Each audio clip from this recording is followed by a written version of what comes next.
quite a lot of mistruths coming out and being characterised about our case.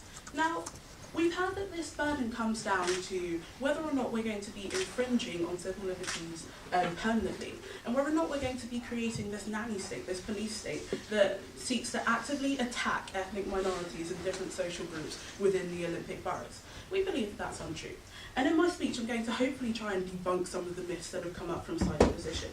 Now, basically, what I bring to you is that if we are supposed to buy this idea that inclusion policies and inclusion tactics will inherently decrease security threats during the Olympics and during major sporting games, then it means that we have to buy this sort of romanticised idea about communities and about different ethnic minorities that everyone thinks in one cohesive voice, that everyone is part of the same political ideology, that everyone believes in one particular thing. Now, we simply don't believe that's true, and we believe that this romanticised notion has run entirely down the opposition case. Because what we actually think is this: communities aren't necessarily one cohesive body.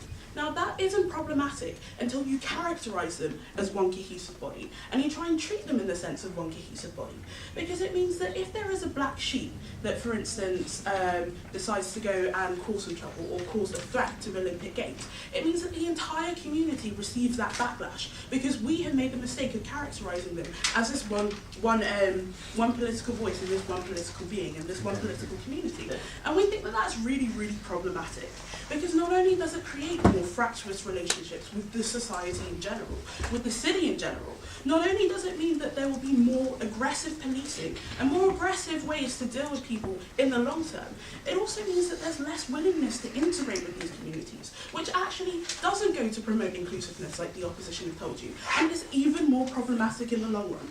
Now, even if we do buy the fact that inclusion policies won't cause the harms that I've just talked about, there are still threats from abroad. And this is a problem that hasn't really been dealt with along the opposition line.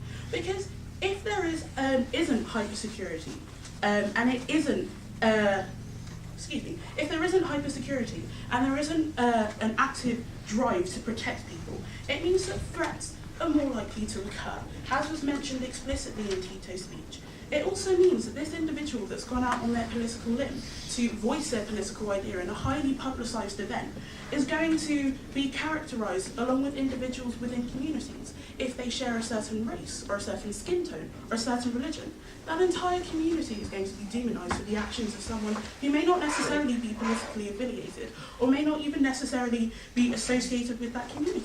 We think that that's really, really problematic, and we don't believe that's something that's being dealt with by opposition. Gosh. Jen, that happened already anyway, so can you explain why this is especially crucial to your case? Okay, this is a really interesting tactic that's been used by opposition, because they've also said that just because terrorists are going to seek to make an attack, it means that we shouldn't go out and do extraordinary measures because it's likely to happen anyway.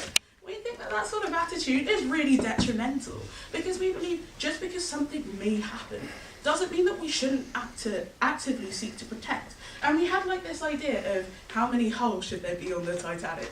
Well, as Tito said rightly, one, that we should sure as hell make sure that the Coast Guard is there to deal with the situation and to deal with the backlash afterwards. And we believe that that's what we're doing in this motion.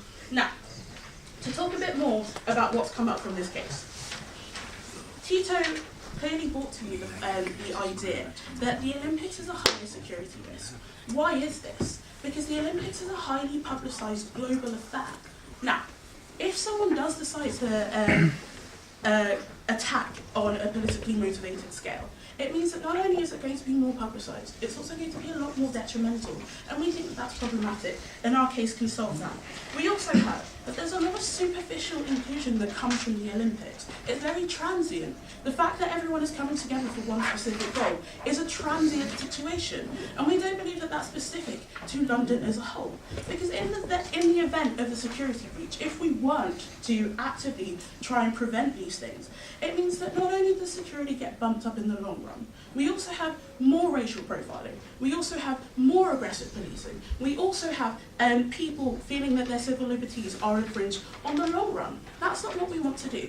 We do concede that civil liberties will be lost on the scale of a 6-week period, but we believe that that is significantly better than allowing people not only to die, but also to have their civil liberties infringed on the long run. We believe that on the balance of harms, our case wins. You have no choice but to vote for the prop. Thank you.